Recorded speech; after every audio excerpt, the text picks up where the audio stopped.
Neymar, c'est un idole pour le monde entier, pour ceux qui aiment le foot et le sport.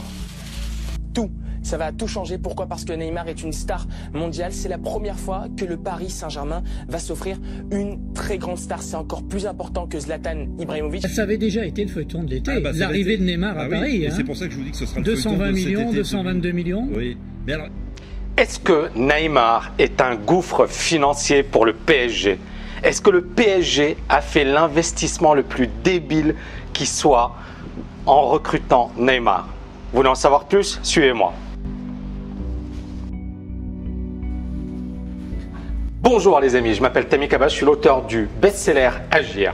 Dans cette vidéo, je vais justement revenir sur finalement l'épisode Neymar qui aujourd'hui parle de son désir de quitter le PSG pour aller à Barcelone et pour finalement suivre ou poursuivre sa carrière. Creo que cuando ganamos de París ahí en Barcelona, nuestro vestuario estaba completamente todos locos ahí, todos muy contentos. Creo que fue la mejor sensación para todos. Ce qu'il faut savoir, c'est que beaucoup de gens ont fait les gros titres du Qatar et du PSG, notamment en disant que finalement le PSG a fait un très mauvais choix de recruter Neymar parce que selon les chiffres de Mediapart, et là je vais vous partager les chiffres de Mediapart parce qu'ils sont tout simplement effarants. Alors tout simplement, pour recruter Neymar, il y a eu une clause libératoire, donc pour pouvoir libérer Neymar de 222 millions d'euros. C'est-à-dire que le PSG pouvait acquérir Neymar en payant 222 millions d'euros. Le PSG a également payé des commissions au papa de Neymar de 10 millions d'euros, puis à l'agent numéro 2 Pini Zahavi de 10 700 000 euros. Et il y a également une contribution de solidarité du club formateur de 8 700 000 euros. Donc rien que l'acquisition de Neymar a coûté au PSG 252 millions d'euros, ce qui est tout simplement effarant. Mais on va plus loin. Neymar, il a un salaire annuel de 25,5 millions d'euros. Il a également une prime annuelle de 4,5 millions d'euros. Et le PSG paye les cotisations sociales et les impôts de Neymar qui sont de 24,7 millions d'euros. C'est-à-dire qu'au total, une saison au PSG pour Neymar coûte 54,7 millions d'euros.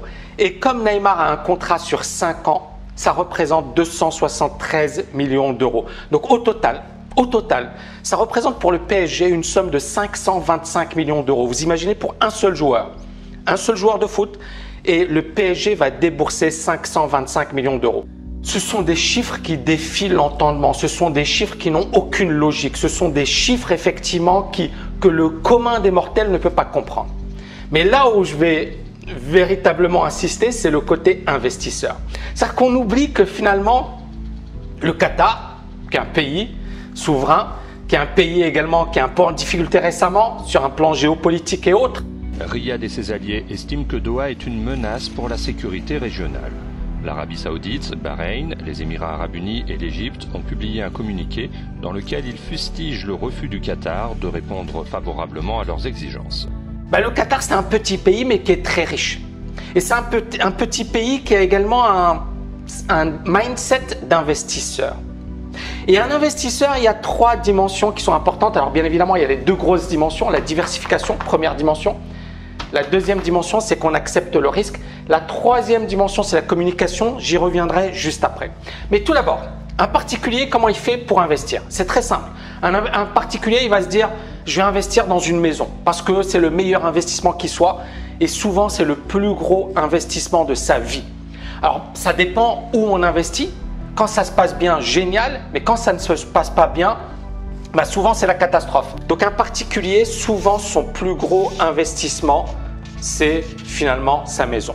Mais encore une fois, si cet investissement n'est pas bien effectué, ça peut mener à sa faillite. Et il y a beaucoup de particuliers qui perdent gros en investissant dans leur logement. Et il y a la logique des investisseurs, des gros investisseurs type Warren Buffett, type le Qatar avec le PSG. Le PSG ne représente qu'une petite partie de l'investissement du Qatar. Il y a également beIN Sport, il y a également Harrods, il y a également voilà, des compagnies aériennes, il y a également des investissements dans des banques, des startups, etc., etc., etc. Donc quand on voit le PSG, on voit 525 millions d'euros, on se dit c'est pas possible, ils sont vraiment bêtes les mecs. Mais en fait ça représente ça. Même s'ils perdent l'intégralité, je dis bien l'intégralité de leur investissement, c'est rien du tout pour eux. Alors que pour un particulier, si effectivement il fait un mauvais investissement, ça peut lui coûter très cher. D'accord? Donc le PSG et indirectement le Qatar a cette vision d'investissement. D'accord? Ensuite, deuxième point, la communication les amis, la communication. Combien paye chaque année Coca-Cola pour sa pub? Pour qu'on parle d'eux? Des dizaines de millions, des centaines de millions, voire des milliards. Combien paye Procter & Gamble? Combien paye Gillette? Combien paye McDo? Combien paye? Ces boîtes payent des dizaines, des centaines de millions juste pour faire leur pub. Le PSG n'a même pas besoin qu'on parle de lui et le Qatar indirectement se dit en achetant le club parisien, en achetant un club qui finalement leur a coûté cher mais qui leur permet d'être sur le devant de la scène tous les jours. Tous les jours, on va parler du Qatar, du PSG. Qatar, PSG. Qatar, PSG. Que ce soit en bien ou en mal, on va parler d'eux. Ça coûte de l'or. Mais les gens ne le savent pas, mais ça coûte de l'or. Donc la communication, et c'est gratuit. Mais le meilleur, la cerise sur les gâteaux, et c'est ça c'est ce qui est le plus incroyable. Prenez le bilan du PSG en 2018. Est-ce qu'ils ont perdu de l'argent? Moi, je prends bilan gratuit, je vois qu'ils ont gagné 39 millions d'euros. C'est-à-dire que malgré toutes ces bourdes, on se dit non mais ils sont vraiment débiles, ils investissent mal, Neymar il est tout le temps blessé, il joue mal, ils n'ont pas gagné la Ligue des Champions, etc. Donc normalement ils perdent de l'argent ces gars-là. Eh ben non, ils sont bénéficiaires. Et je vais aller encore plus loin. Là, on a pris le pire des scénarios. C'est-à-dire finalement une situation où tout se passe mal pour le PSG et même dans ce cas, sur un plan communication, c'est génial. Je pense que vous l'avez compris, c'est génial.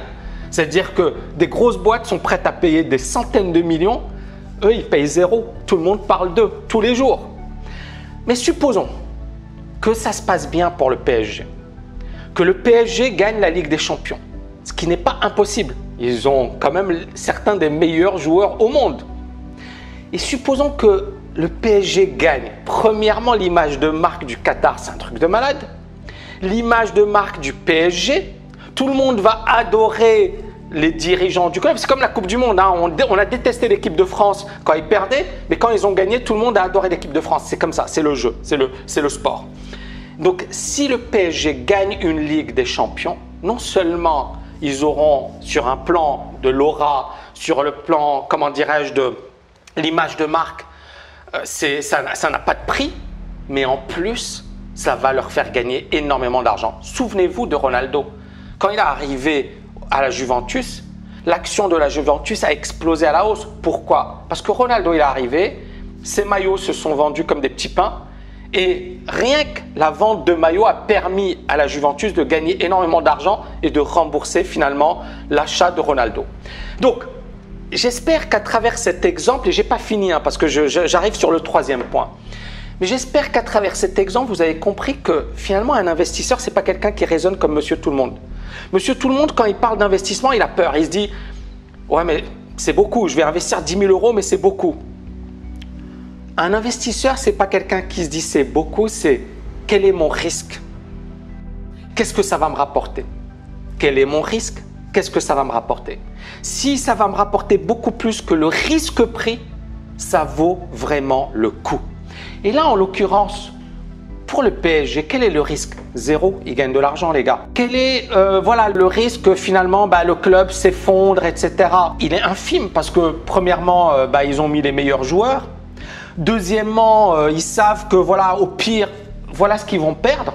Et encore une fois, je vous dis, les chiffres de 2018, ils ont gagné de l'argent. En 2017, ils ont perdu 6,8 millions d'euros. Mais en 2018, ils ont gagné 39 millions d'euros. Donc au pire des cas, qu'est-ce qui va se passer? Est-ce que ça va être un gouffre financier? Non.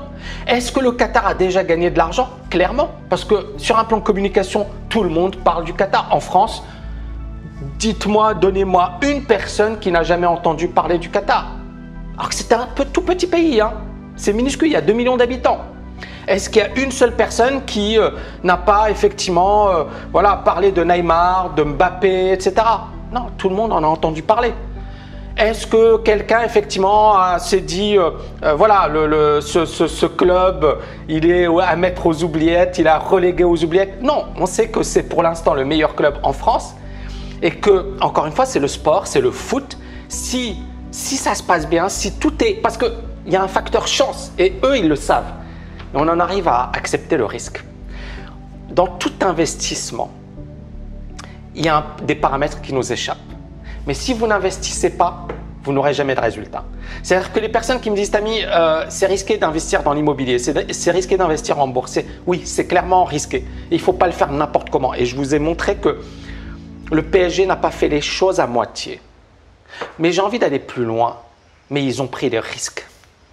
Ils auraient pu mettre leur argent en banque, tranquille, avec du 5% de rendement ou 10% de rendement et ils sont super contents, etc. Et beaucoup de gens se disent « Mais franchement, ils sont débiles, les Qataris, de mettre autant d'argent, etc. » Mais là, je pense que vous avez compris et vous avez une autre version des choses. C'est-à-dire, il y a la version des médias qui disent « Ils sont débiles, ils sont stupides, ils perdent de l'argent, leurs joueurs se cassent la gueule, Neymar, c'est le plus mauvais investissement, etc. » Mais tout le monde parle de Neymar. Regardez les réseaux sociaux, regardez Twitter, regardez Instagram, regardez… Aujourd'hui, on est dans une logique de communication, de réseaux sociaux. Et ces clubs l'ont compris et même les joueurs l'ont compris. C'est pour ça qu'ils sont omniprésents sur les réseaux sociaux. Donc pour résumer, pour récapituler les amis. Premièrement, un investisseur c'est quelqu'un qui diversifie, qui n'est pas focalisé sur une seule dimension. C'est pour ça que moi j'insiste beaucoup, que ce soit dans mes formations, dans mes vidéos, sur le fait de ne pas tout miser sur une seule chose, sur sa carrière, sur la bourse, sur l'investissement immobilier, sur le trading, d'accord ? Diversifier. Pourquoi? Parce que peut-être que l'opportunité, elle apparaîtra là où vous vous attendez le moins. La première chose, diversification et bien investir intelligemment. Deuxièmement, bien évidemment, accepter le risque. C'est-à-dire que si vous voulez gagner de l'argent, vous devez à un certain moment prendre des risques. Vous devez prendre des risques. Et la troisième dimension, alors ça ne s'applique pas à monsieur tout le monde, mais ça s'applique au business. Ça s'applique au business. Il n'y a pas de mauvais buzz, il n'y a que du buzz. C'est-à-dire que beaucoup de gens l'ont compris.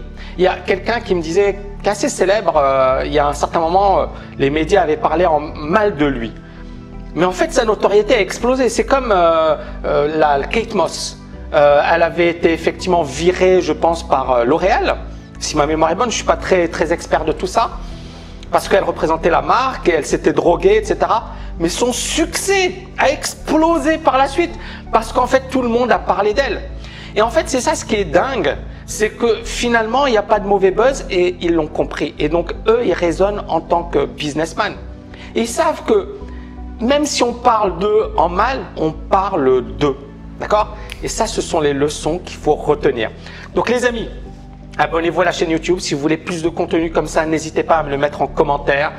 Encore une fois, on va essayer de partager énormément de valeur dans cette vidéo et dans les prochains jours, prochaines semaines. Abonnez-vous à la chaîne Tami Kaba. Je vous dis à bientôt. Ciao, ciao, ciao. Yes!